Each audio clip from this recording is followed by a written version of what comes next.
Henry Moore was born in 1898. He has been a practicing sculptor for more than 50 years. No collection of modern art in the world is complete without something that he has done. He is not a maker of statues. Sculpture, as such, has a much wider meaning. We know that the art of painting is partly about colour and composition. Ideas about sculpture are not so clear. Whatever it is that sculpture may represent, the language of sculpture is expressed in terms of form, mass, balance, and a sense of touch.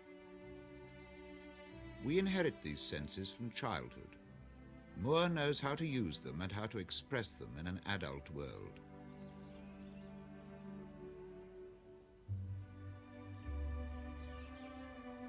He likes to show his work out of doors, amongst the fields and trees where it was made. He has almost always lived in the country, and his home and the studios around it are in a beautiful setting some 20 miles from London.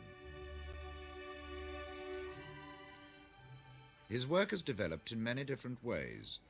His largest pieces fill a hangar 30 foot high. They dwarf the man who made them. These immense forms, shaped in white plastic, are waiting to be finished and then cast in bronze.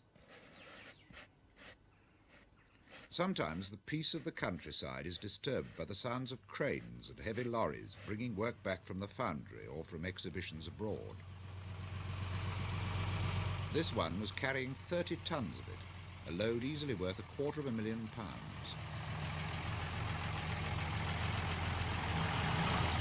One crate held a single bronze which had cost £25,000 to make. A barn is packed to the roof with crates. They hold only part of his work, his own copies and possessions constantly going out on loan. The time has gone when art lovers travelled to the objects of their admiration. Now art comes to them. The grand tour covers the world. Michelangelo was spared the problem. There were no art exhibitions then.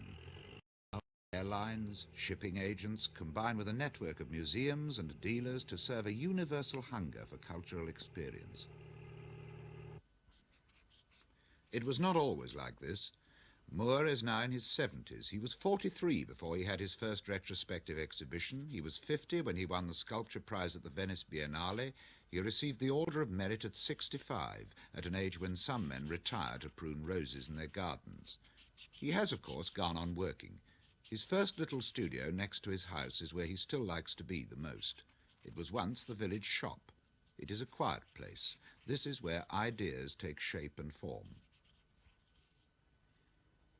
Around his home there are many other studios and storage places.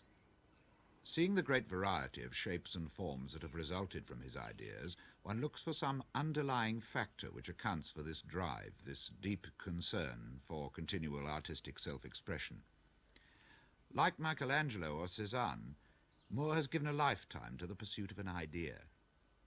Cezanne spoke of his own indefinable dreams of solidity. Moore has a similar obsession with the firm structures of the world we know. It is a quality which informs everything that he does and almost everything that he possesses: growth, form, strength, solidity, energy, life, power. Moore's preoccupations result in massive statements, sometimes majestic in their thrust and sweep and their sheer size. Yet big ideas begin with simple observations. In 1972, as he was preparing for the biggest exhibition of his life, the upheaval in his studios made it impossible for him to get on with sculpture. He began drawing instead, and returned to an old obsession. This resulted in something which has never been shown to the public before. These are the pages of his most recent sketchbook.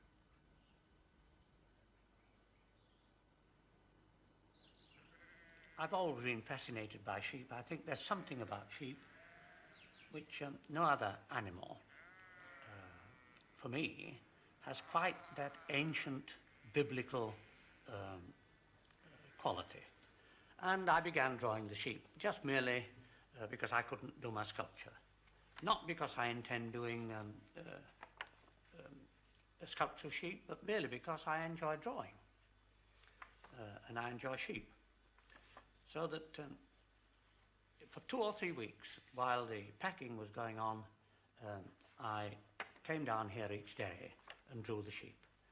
And one of the things, as I found one could do, that if they came near the window, by tapping on the window, the sheep couldn't see inside because it's darker in here than it is in the field, but they were curious, they could hear, and they'd stand even for 5 minutes, just looking in this way, just looking through, trying to find out where the noise came from, and they'd stay like that for nearly 5 minutes, giving me the chance to draw them.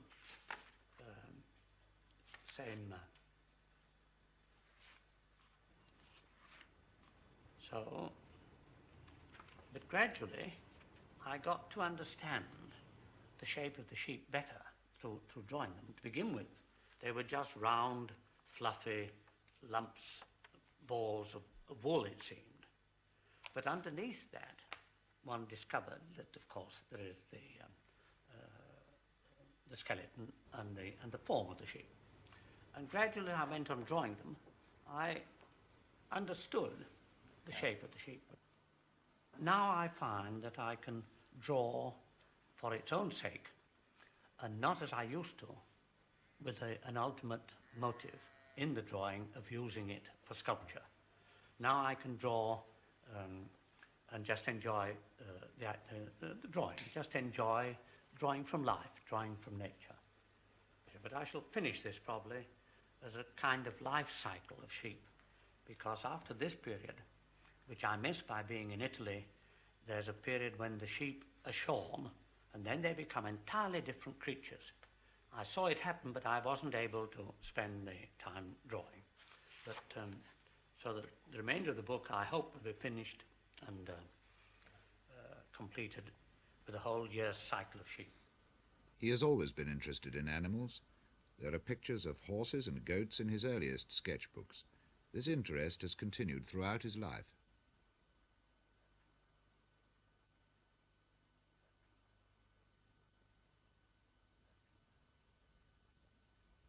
His feeling for animals is as much a part of his artistic makeup as his much better known interests in bones, in stones, and in the human figure.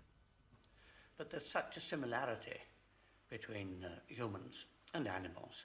There's such a big connection that one can't be interested in one and not the other.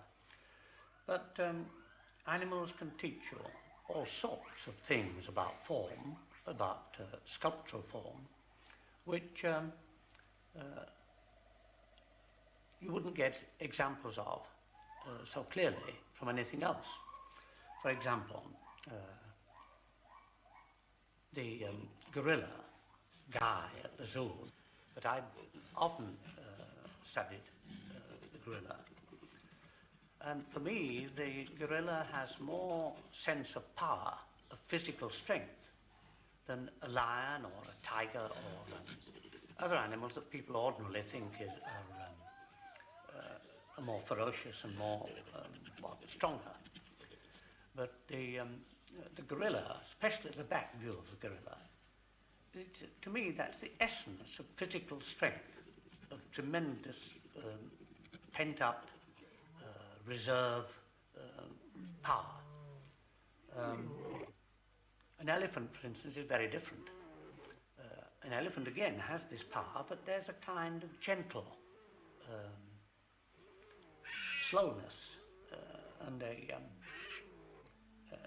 an enormous, you feel that could stand forever, that's a rock.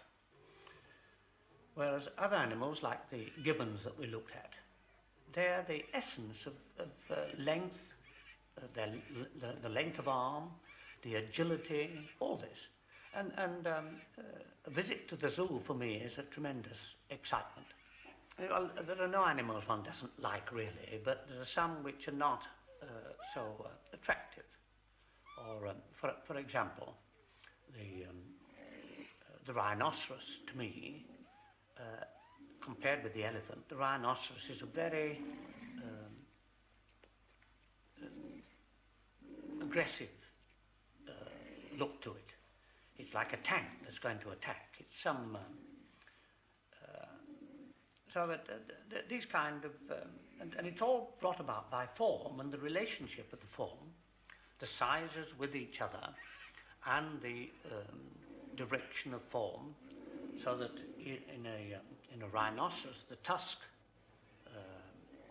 or so-called tusk, but it's a hairy formation, that is a most aggressive implement, like some shortened sword. One of Moore's most treasured possessions is a magnificent elephant skull given to him by his friend, the zoologist Sir Julian Huxley. And when the skull arrived, and I saw it in full daylight and had it in my studio and could look at it continuously, then I realized it was a remarkable object, that I'd never seen a single unit of skeleton, of bone, that had such a complex and such variety, such examples of thinnesses, of heavy thicknesses, of strength, of delicacy. In fact, much, much more complicated than a human skull. Then I wanted to do a series of etchings at one period, and into my mind came the idea of making direct drawings onto the etching plate, and instead of drawing into a notebook or into a sketchbook or onto a drawing board of paper, I drew on the copper plates, direct from the elephant skull. One sees the things that you're conditioned to see. Probably if I'd have been shown this elephant skull as a young sculptor in the 20s, I wouldn't have found it as fascinating and as interesting as I do now. And probably I'm seeing in it some of my own sculptural problems and interests now, and picking them out. I don't think I'd have been able to do that series of etchings 30 years ago. I mean, we just learned to see things, and this, I think, is one of the functions of sculpture. Both for the sculptor himself is that he's learning to see and find things in the world, in nature, in his own makeup, all this. But it's also one of the functions, I think, of sculpture to point out to other people things which they might otherwise not notice. Well, as a young sculptor, I often had a sculptural idea which I drew to fix it, and sometimes to work it out. And the drawings in the 20s and 30s, my drawings, looking back at them, a sculpture idea was often so fully worked out that I'm staggered myself that the sculpture was such an absolute replica of the drawing. And this was all right. It was a good thing, because by doing a lot of drawings and probably only a few of them being turned into realized as sculpture, it was like getting a lot of experience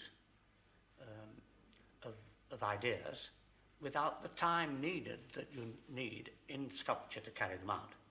A little bit like, I think the world has gained enormously through the Pope making Michelangelo do the Last Judgment and the Sistine Chapel paintings, because Michelangelo was doing in one day with a painting, or really the same as a drawing, a sculptural idea that he might have been spending a year, so that we have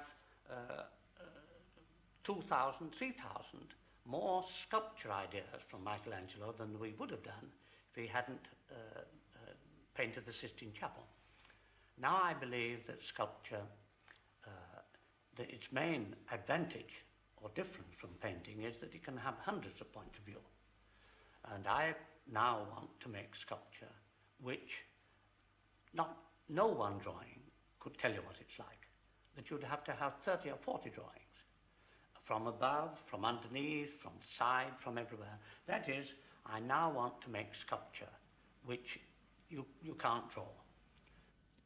In his studio, Moore is concerned with his own work, but in his home in recent years, he has got together a fine collection of painting and sculpture, of which his own pieces form only a small part. He has always been deeply appreciative of certain works of art, whatever the period in history or the culture from which they came. He finds in them qualities which obviously relate to his own work as well. When he talks about his collection, his direct appreciation of artistic merit comes from a very practical knowledge of what is what. His living room is dominated by a beautifully carved Romanesque pulpit. This I found in London in a gallery, and I liked it very much indeed, because although I don't think it's a very sophisticated or it's a provincial work, but it has such simplicity and innocence in it. You can feel that the sculptor who made that believed in the whole story completely of the flight into Egypt, and it represents Joseph and Mary being told by the angel to take the child and flee. But it has this complete peaceful innocence of and happiness in it that is for me a continual pleasure to look at. It gives to the room. I thought when I first saw it, it would be too big to put into any living room, into any ordinary room. Now I can't imagine the room without it. But it has about it this assurance and a belief in a world of goodness. I like it very much. This is Greek. I think it's Mycenae, somewhere in that period and area. And it's an example of material affecting and taking its part in shaping and in making the object. This, to begin with, must have been just a roll of clay, which the sculptor rolled into his hand, then took it and pressed in the middle thinly until he made the round part for the body, worked the little pieces for the breast, nipped it this way for the head, and then round the bottom, which is here, for the base, and produced this fundamental, simplified version of the human figure. And then it was decorated. Yes, there's the English pot, which my wife found. That is something we've had for a long time. Irina, my wife, found it, I think, in the first year of our marriage, somewhere in 1930, 31, in a shop, a dealer who used to concentrate on medieval things. I think this is an example of a period when form, when shape, was a very fundamental instinct with the artists, with the people of that time. I like it very much. It's so simple, the big, simple two swellings of shape with the handle joining the two fullnesses. It's a beautiful object. Again, that's something like the simplicity of Brancusi.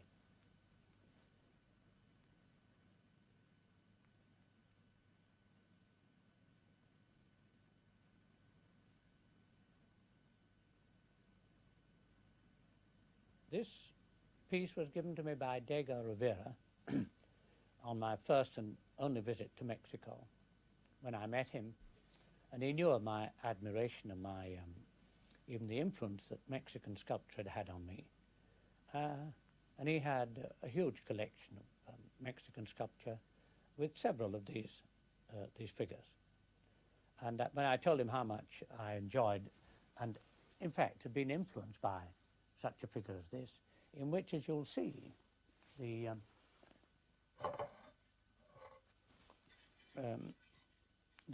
this huge head seems to be supported on a hole, on nothing.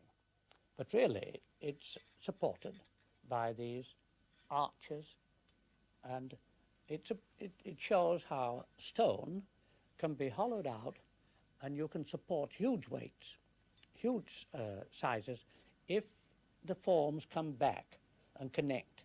It's like on the principle of a Roman arch. This, I think, is a very, yes, a very masculine and very powerful piece. Some people find Mexican sculpture, Aztec sculpture in particular, rather cruel. Some is.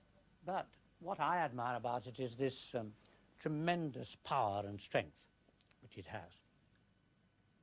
This is from, I think, the Congo part of Africa.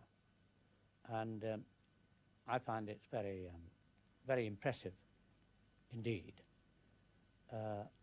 And I think it's an example of where size does count.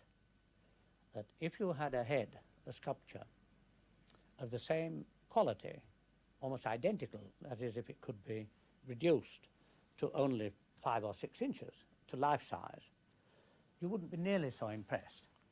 And undoubtedly the sculptor made it. It is a dance mask, and it's made to be impressive. And the size is part of its power. Well, this is only 2 or 3 years ago that we found it.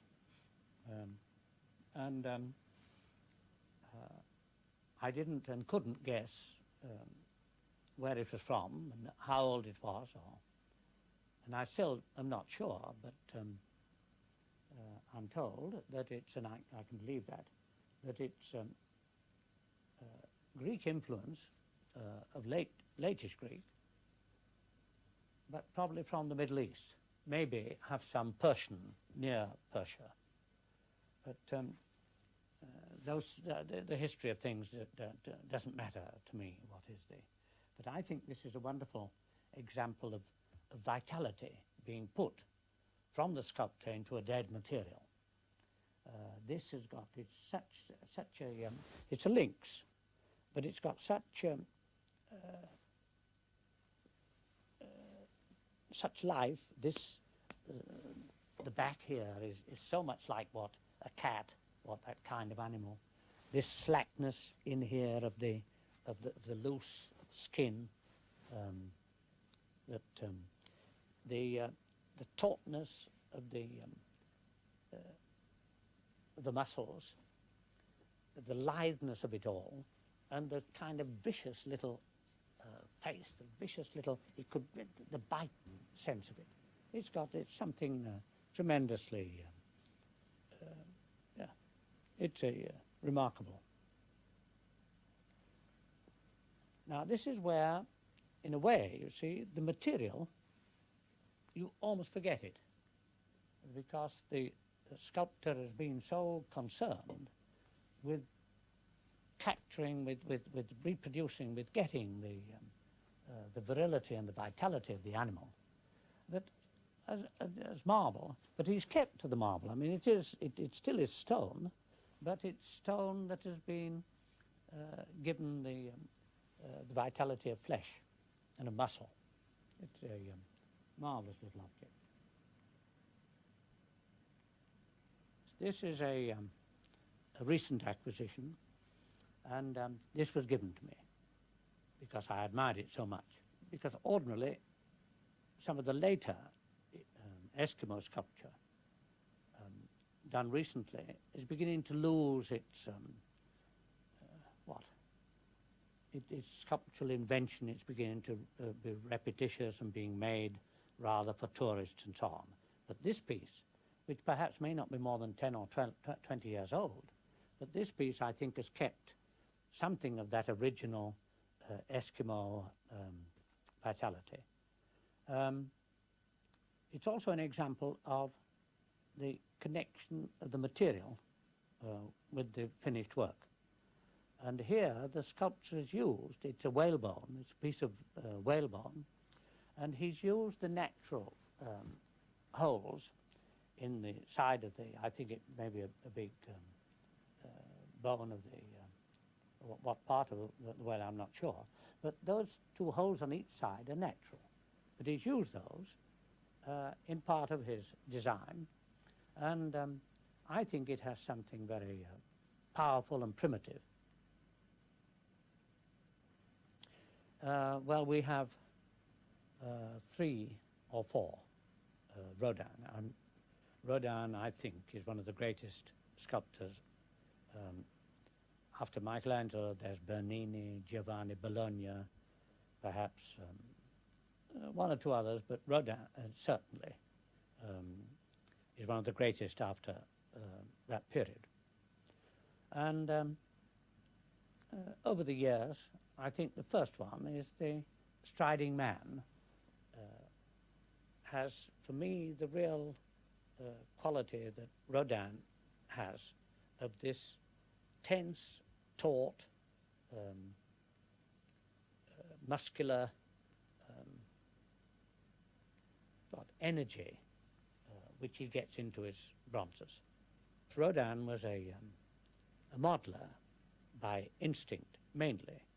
I think as a young man he did some carving, but the majority of his work is modelled in clay and then cast eventually into bronze.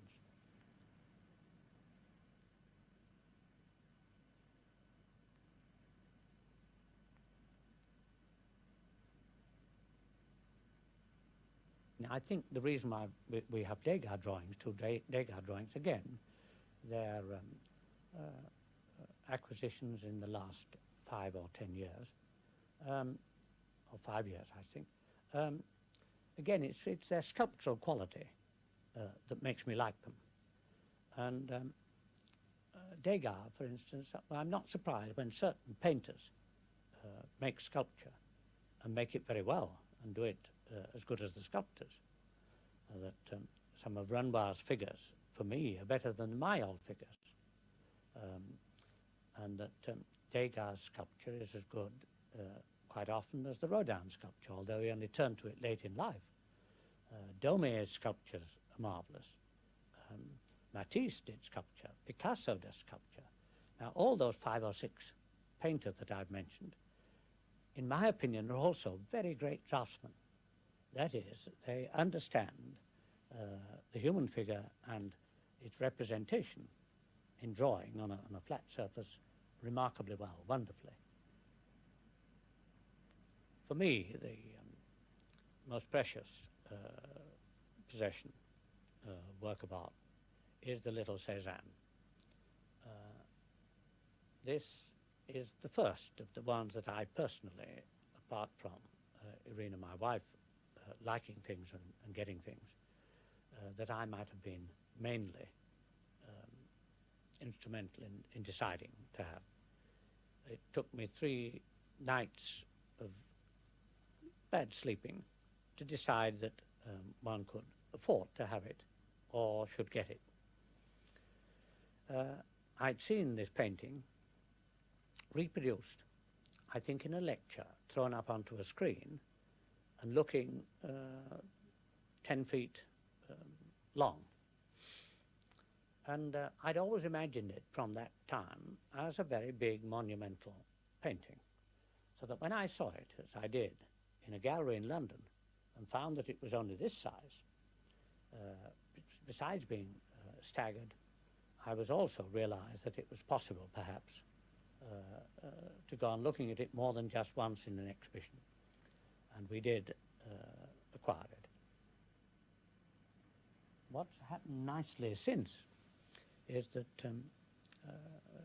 Kenneth Clark, for my 70th birthday, found and gave me the drawing that I'm sure was made previous to the painting.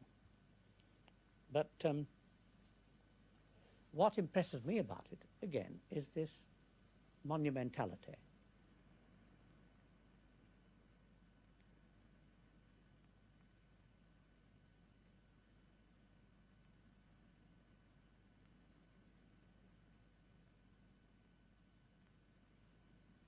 The Degas there is, for me, more exciting than the 2 figures, in a way. If one had to lose one of them, I would most regret that. because that again has this marvellous, huge monumentality. And you can see that Degas distorted the forms to emphasize that. The far arm is very much smaller than what in reality it would have looked like. And the legs, the whole thing has this wonderful big grandeur. Next to it is the painting I love too, very much. The very realistic Courbet, which is a study for the head and shoulder part of the model in the big painting which is in the Louvre of Courbet of the atelier of his studio. And this, I'm sure, is a study for it. But it's such a fresh painting of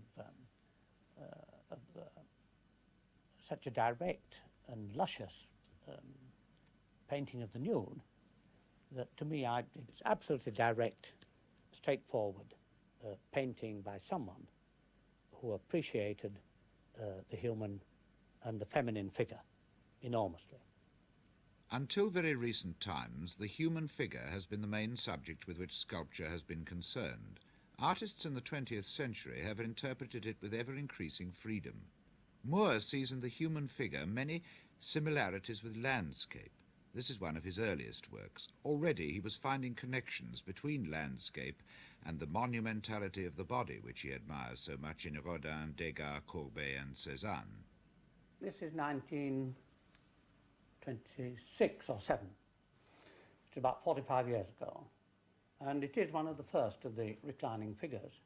I can't remember when the reclining figure as a theme became very, an obsession with me. But it was already at this time. This particular sculpture is in concrete, and it was an experiment of casting in concrete, apart from the making of it. As you'll see, it's a very simple figure, and I could make the cast in 2 halves, and from where I am, there's the cast joint down here. I made this half and that half of the mould, turned it upside down, and filled it with concrete. And the figure came out much better than I expected as a cast.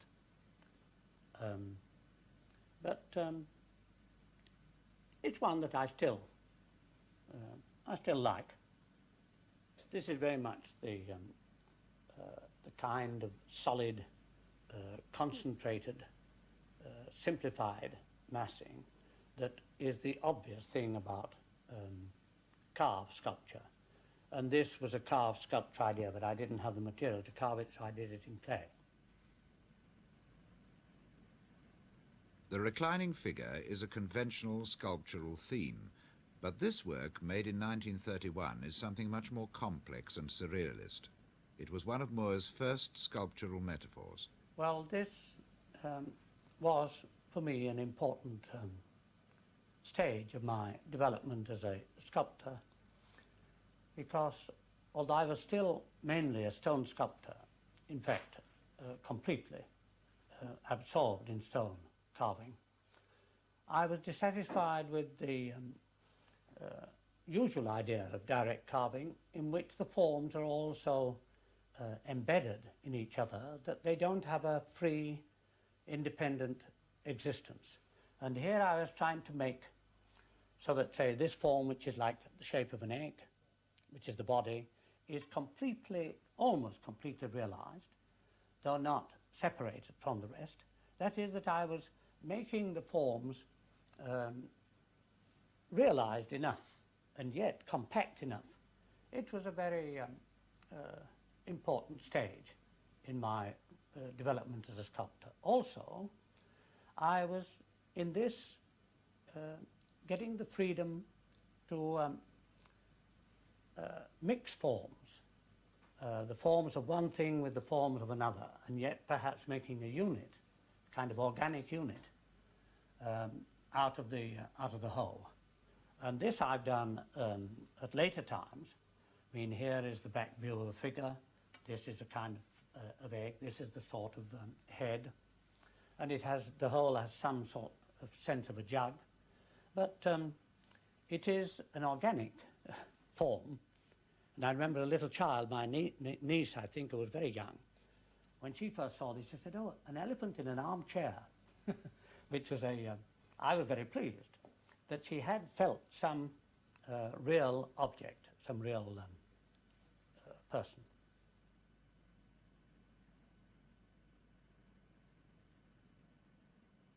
Well, this is a sculpture, these 3 points, which also led to a whole lot of other sculptures based on this idea of things nearly touching, because a point draws your attention to it, like a cross does in a picture. X marks the spot. The points too come together, and this had been an idea of mine to do it, but it has some connection, or it can have a connection, with the human sense.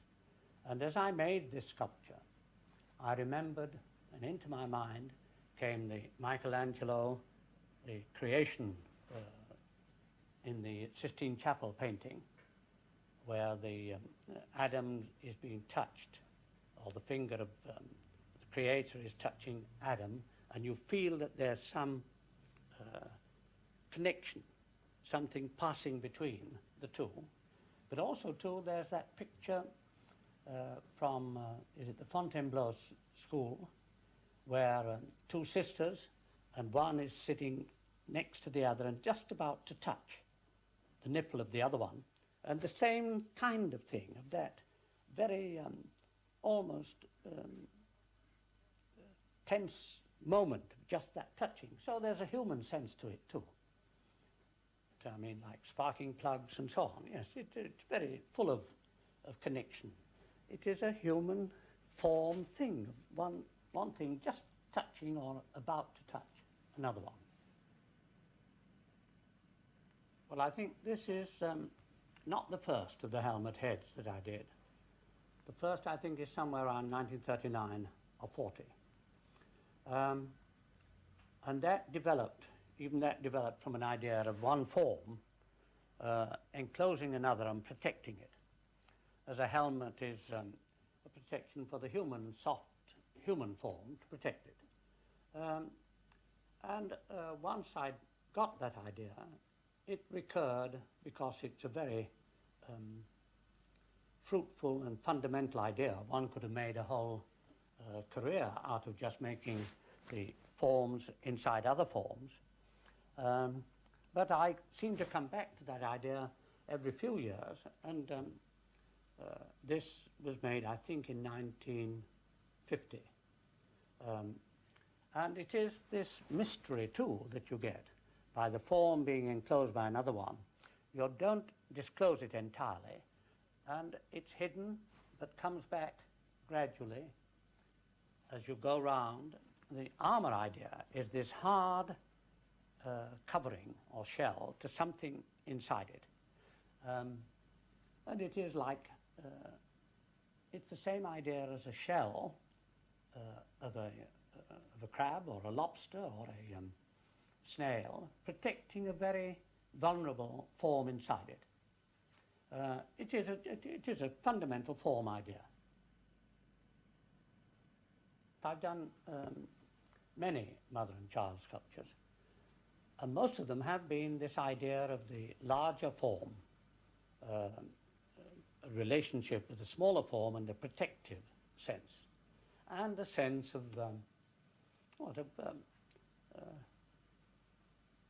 gentleness and of tenderness. But this isn't always so with youth and age. It isn't always so with very young children or animals. They're ravenous. They're kind of almost, it's as though they want to devour their parent. And their need for food and for growing is such that their parent they have no tender feelings towards the parent. Sometimes the parent has almost to protect itself. And here's the opposite side to what I usually did in my mother and child ideas. And I wanted this to seem as though the child was trying to devour its parent, and as though the parent the mother had to hold the child at arm's length. This is the sculpture that I made after the drawings and the etchings that I did from the elephant skull. It's the result. It's the sculpture which is based, though not a copy of an elephant skull, but based on the kind of ideas that I got out of it. That is, that the lower piece, like the lower jaw, that it's a sculpture in two pieces. The top part is like the top part of the skull. The lower part is like the jaw that holds the top part of the skull. But also, of course, it includes ideas from my other sculptures.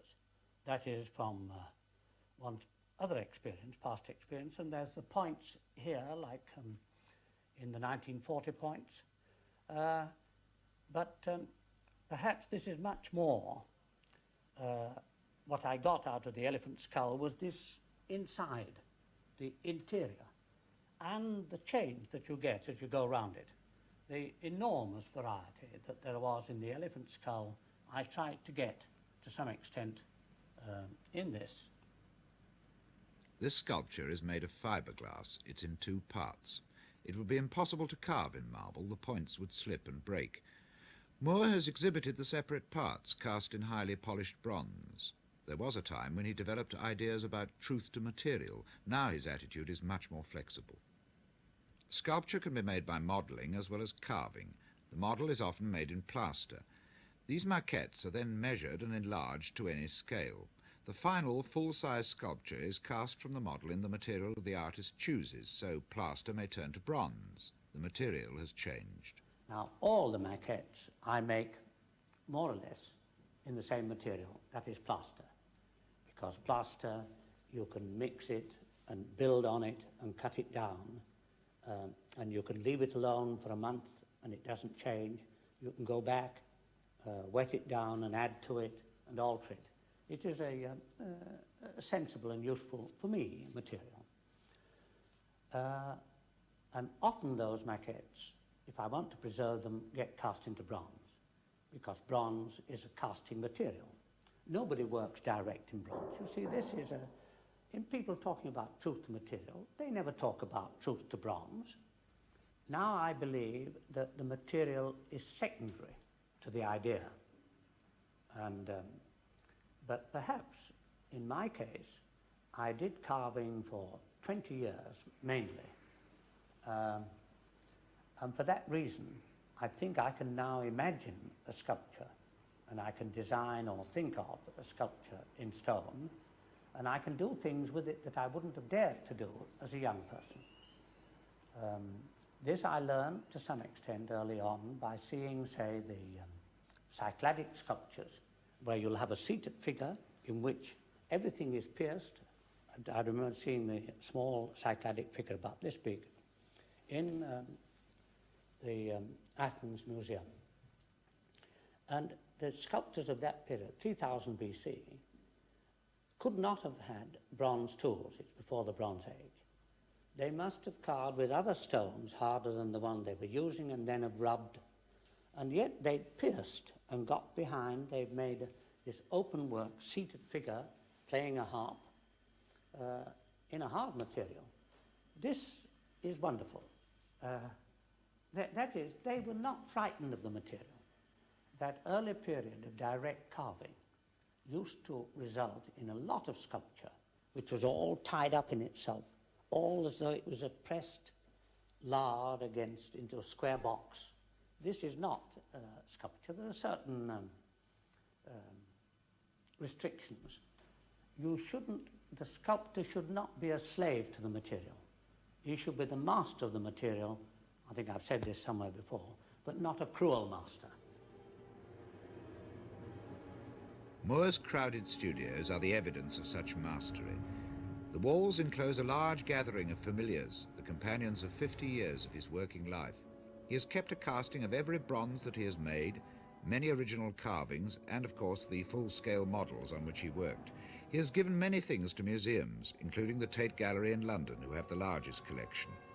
Many of the solid plaster models, which are, after all, his originals, bearing the marks of his own hand, are being given to the National Gallery of Ontario. A special museum has been built for them in Toronto.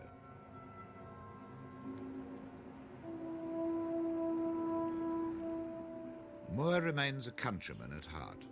His studios are surrounded by fields, hedges and woods. He is happiest seeing his sculpture in the open air. Eventually, these gentle acres will be given to the nation and administered by the Tate Gallery. His work will be seen as he wants it to be seen, in the countryside where it was born, around the studios from which it came. Meanwhile, the place is his own, and his work goes on. But as for what the next idea will be, of course, one doesn't know. No. No artist ever retires or gives up in the sense that a businessman thinks that he's done enough and therefore he takes it easy. There isn't such a thing. It's all part of, that's how you're made. I love the outdoors, I love landscape, I love trees, but if I've been brought up entirely in a city and only seen the inside of rooms, you'd still have in the streets, you still have this sense of scale and of relationship of the person with the environment. It's just that I prefer nature. And anyhow, on the whole, I prefer nature to man-made environment.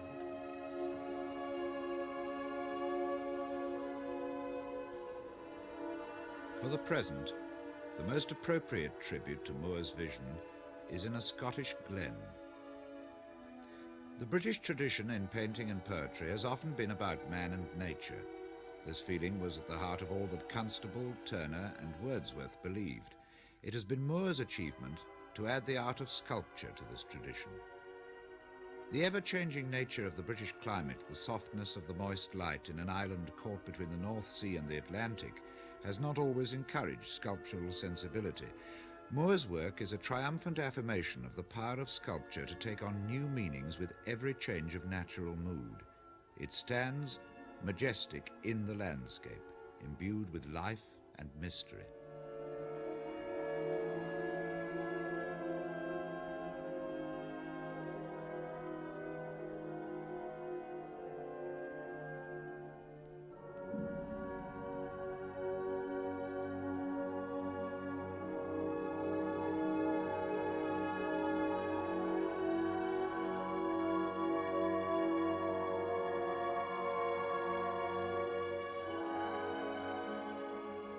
Since ancient times, men have made monuments in human form and placed them on the land in which they live.